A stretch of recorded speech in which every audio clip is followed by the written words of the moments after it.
membuka hati dan percaya kepada Allah. Renungan diinspirasi dari Injil Lukas bab 4 ayat 24 sampai dengan 30. Katanya lagi, "Sesungguhnya aku berkata kepadamu, tidak ada nabi yang diterima di kampung halamannya. Aku berkata kepadamu, dan kataku ini benar, pada zaman Elia, terdapat banyak janda di Israel, ketika langit tertutup selama 3 tahun dan 6 bulan, dan ketika kelaparan yang dahsyat menimpa seluruh negeri. Namun, Elia diutus bukan kepada salah seorang dari mereka, melainkan kepada seorang janda di Sarfat, di tanah Sidon. Pada zaman Nabi Elisa, banyak penderita sakit kulit menular di Israel, dan tidak seorang pun dari mereka yang ditahirkan selain Naaman, orang Syria itu.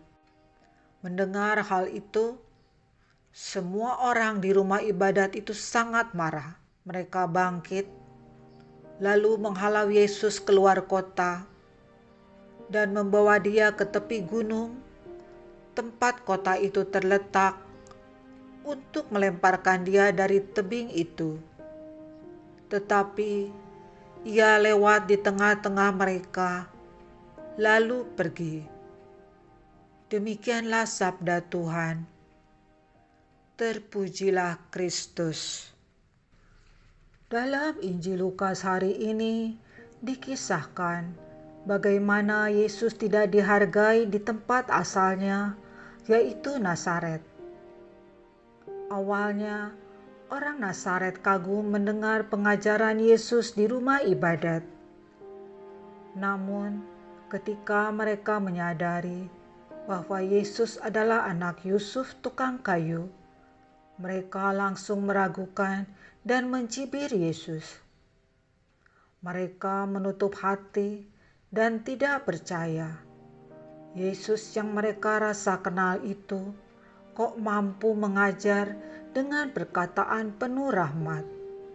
Mereka bukan saja tidak percaya, tapi juga marah, bahkan ingin membunuh Yesus ketika ia mengingatkan ketidakpercayaan nenek moyang mereka di zaman Nabi Elia dan Nabi Elisa. Pada saat itu, mujizat terjadi kepada seorang janda di Sarfat dan seorang panglima Naaman. Keduanya adalah orang non-Yahudi yang mau membuka hati dan percaya sehingga mujizat terjadi. Menolak Yesus seperti orang Nazaret tersebut berakibat hilanglah kesempatan Roh Allah berkarya. Belajar dari perikop ini, keterbukaan hati akan menimbulkan iman dan percaya yang mendatangkan rahmat Tuhan. Selain itu, kita dapat melihat dan mendengar lebih jernih, sehingga mampu menghargai orang lain, mudah mengucap syukur, dan menghalau amarah yang biasanya akan membawa kita semakin jauh dari ajaran dan kasih Tuhan. Seorang teman pernah memiliki pengalaman merasa terasing dari keluarganya. Hal ini terjadi karena ia melakukan kesalahan yang membuat seluruh keluarganya malu. Saat ia sungguh-sungguh menyadari kesalahannya dan berubah, keluarganya tidaklah mudah untuk langsung mempercayai dan menerimanya. Hanya dengan pertolongan rahmat Tuhan dan keterbukaan hati, teman saya dapat melalui semua proses itu dengan sabar. Ia bahkan bisa bersyukur telah diberi kesempatan untuk hidup baru. Di kemudian hari, pihak keluarganya juga diberi rahmat mau mengampuni dengan tulus dan kasih, sehingga damai sejahtera sebagai keluarga utuh kembali.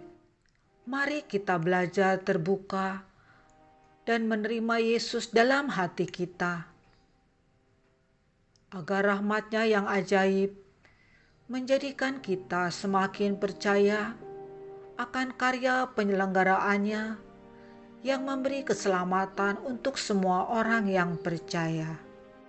Marilah berdoa. Bapa di dalam surga, penuhi kami dengan rahmat-Mu, agar kami dimampukan untuk memiliki keterbukaan hati dan percaya, sehingga rahmat-Mu boleh bekerja melalui kami untuk semakin peduli dan belajar menghargai sesama, penuh pengampunan dan tidak mudah menghakimi. Doa ini kami panjatkan dengan perantaraan Yesus, Tuhan dan Juru Selamat kami. Amin.